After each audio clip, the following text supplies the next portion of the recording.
സാംസ് 150 part 2. കഴിഞ്ഞ ദിവസം സങ്കീർത്തനത്തിലെ 150-ാം സങ്കീർത്തനം ഏറ്റവും അവസാനത്തെ സങ്കീർത്തനമാണ്. 150 സങ്കീർത്തനമേ ഉള്ളൂ. അതിൽ 1 തൊട്ട് 150 വരെയും ദൈവത്തോട് പ്രാർത്ഥിക്കാനും സ്തുതിക്കാനും സ്തോത്രം ചെയ്യുവാനുമുള്ള വചനങ്ങൾ അല്ലെങ്കിൽ സംഗീതമോ പോലെ എഴുതിയിരിക്കുന്നതായിട്ടുള്ള ഈരടികൾ നമുക്ക് കാണാൻ സാധിക്കും.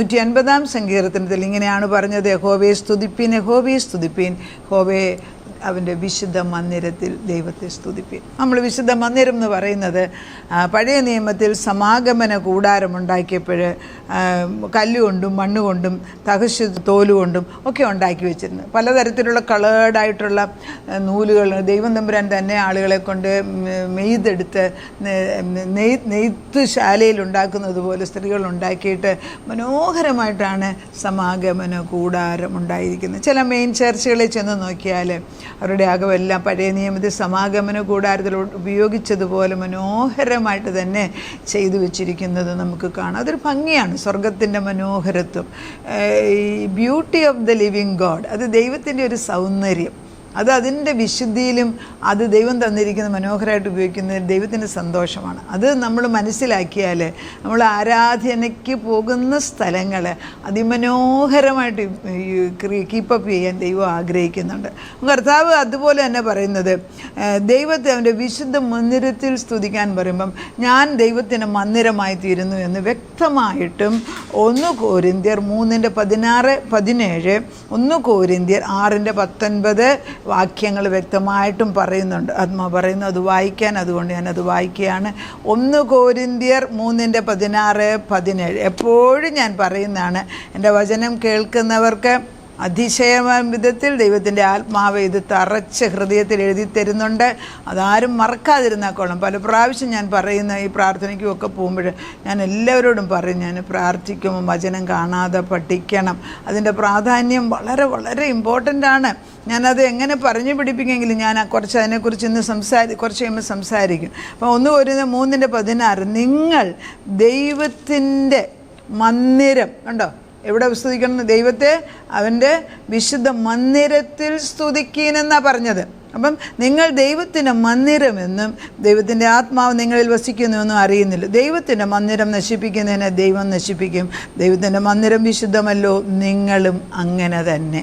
അതുപോലെ തന്നെയാണ് 16 കഴിഞ്ഞ പ്രാവശ്യം പറഞ്ഞത്, സോറി അങ്ങനെയല്ല, 6:19 ഇങ്ങനെയാണ് വായിക്കുന്നത്: ദൈവത്തിൻ്റെ ദാനമായി നിങ്ങളിൽ ഇരിക്കുന്ന പരിശുദ്ധാത്മാവിൻ്റെ മന്ദിരമാകുന്നു നിങ്ങളുടെ ശരീരമെന്നും നിങ്ങളെ വിലക്ക് വാങ്ങിയിരിക്കാൻ നിങ്ങൾ താങ്കൾക്കുള്ളവരല്ല എന്നും അറിയുന്നുവല്ലോ. ആകയാൽ നിങ്ങളുടെ ശരീരം കൊണ്ട് ദൈവത്തെ മഹത്വപ്പെടുത്തുവീൻ. ഇത്ര വ്യക്തമായിട്ട് പറയുന്നു. പഴയ നിയമത്തിൽ ദൈവത്തിൻ്റെ മന്ദിരമെന്ന് പറയുന്നത് സമാഗമന കൂടാരമാണ് എങ്കിൽ നമ്മുടെ മന്ദിരം ഇപ്പോൾ പുതിയ നിയമത്തിൽ വ്യക്തമായിട്ടും പറയുന്നു നമ്മുടെ ശരീരം.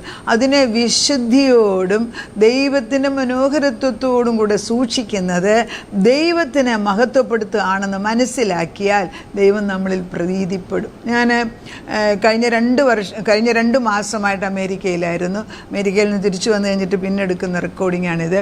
2 മാസവും അതികരുണയോടുകൂടെ തൻ്റെ സ്നേഹത്തിൽ ഞങ്ങളെ കൊണ്ടുപോയി ഒരാപത്തും കൂടാതെ മക്കളുടെ കൂടെ നിർത്തി അതിൽ ദൈവത്തിൻ്റെ വചനത്തെക്കുറിച്ച് റിട്രീറ്റ് എടുക്കുന്ന സ്ഥലങ്ങളിൽ പോയി ഇരുന്ന് കേൾക്കുവാനും അത് കഴിഞ്ഞ് തിരിച്ചു വരുവാനും ഒക്കെ ഇടയാക്കുന്നത് ഓർക്കുമ്പോൾ ദൈവത്തെ സ്നേഹിക്കുന്നവർക്ക്, നിർണയപ്രകാരം വിളിക്കപ്പെട്ടവർക്ക് ദൈവം ഒരു നന്മയ്ക്കും കുറവാക്കത്തില്ല എന്ന അനുഭവം കൊണ്ട് മരിത്തിന് പോകാൻ മടിയാണ് എന്ന് വിചാരിച്ചാൽ പോലും ദൈവമാണ് നിൻ്റെ യാത്രയ്ക്ക് തുടക്കമിട്ടത് എങ്കിൽ അവൻ വിശുദ്ധിയോടത് പൂർത്തീകരിച്ച് തിരിച്ചു കൊണ്ടുവരുന്ന ദൈവമാണ്.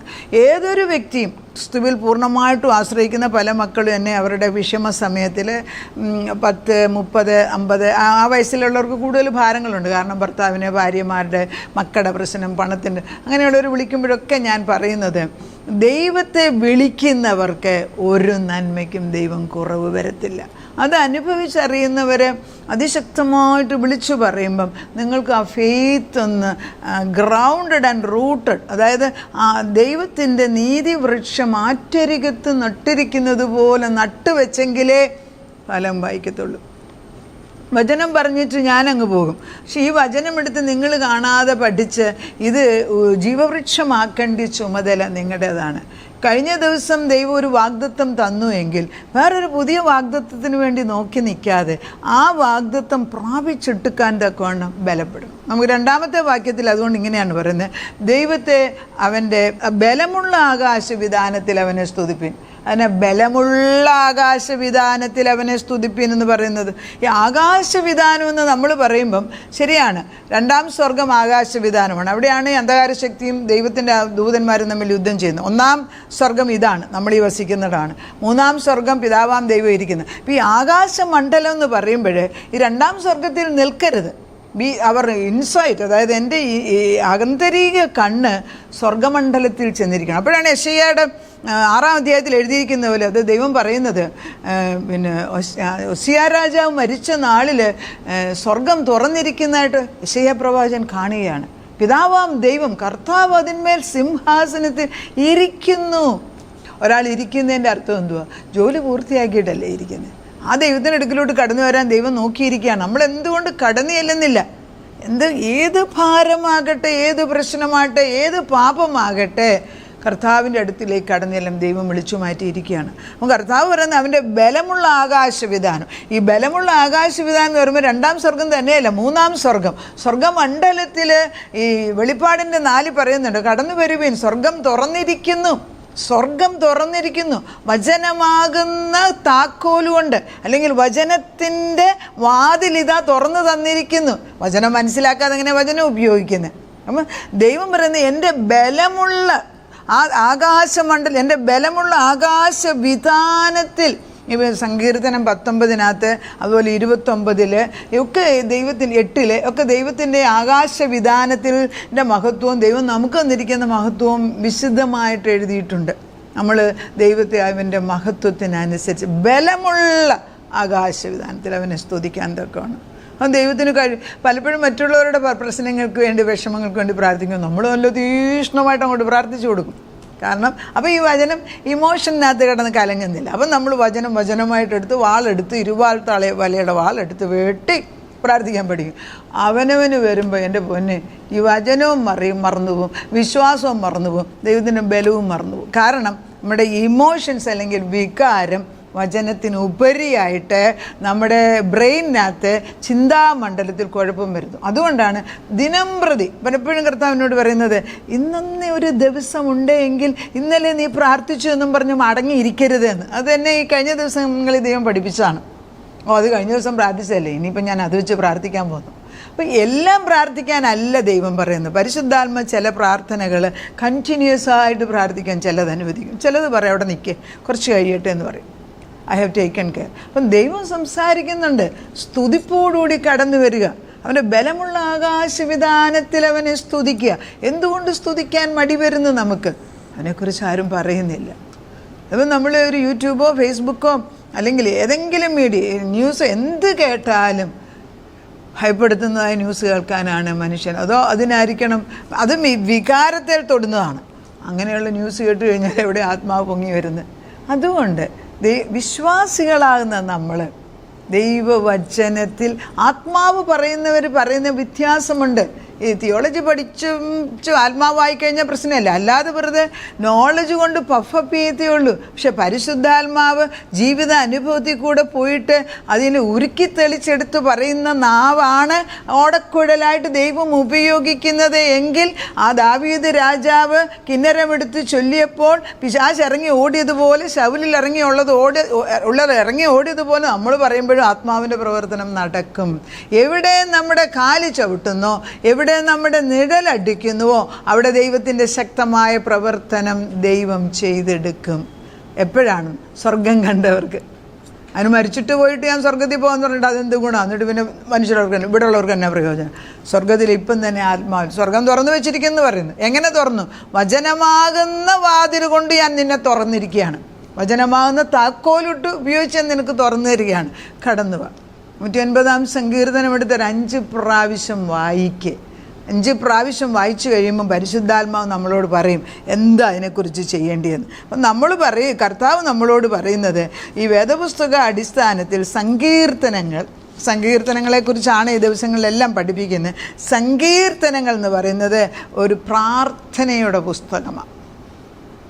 അത് പ്രാർത്ഥനയുണ്ട്, സ്തുതിപ്പുണ്ട്, സ്തോത്രമുണ്ട്. അപ്പോൾ ഇന്ന് ഞാനിപ്പോൾ സ്തുതിപ്പും സ്തോത്രവുമാണ്. ഈ 150 ആകുമ്പോഴത്തേക്ക് സ്തുതിപ്പും സ്തോത്രവുമായി. കാരണം മനുഷ്യ വികാരങ്ങൾക്കും മനുഷ്യ ഈ ലോകത്തിൽ വേണ്ടതെല്ലാം അനുഭവിച്ചതും ഭാരപ്പെട്ടതും സന്തോഷിച്ചതും എല്ലാം മരണം തൊട്ട് ജീവൻ തൊട്ടുള്ളതെല്ലാം ഈ 150 സങ്കീർത്തനത്തിനകത്ത് ഒരു തരത്തിലല്ല വേറൊരു തരത്തിൽ ആത്മാവ് എഴുതി വെച്ചിട്ടുണ്ട്.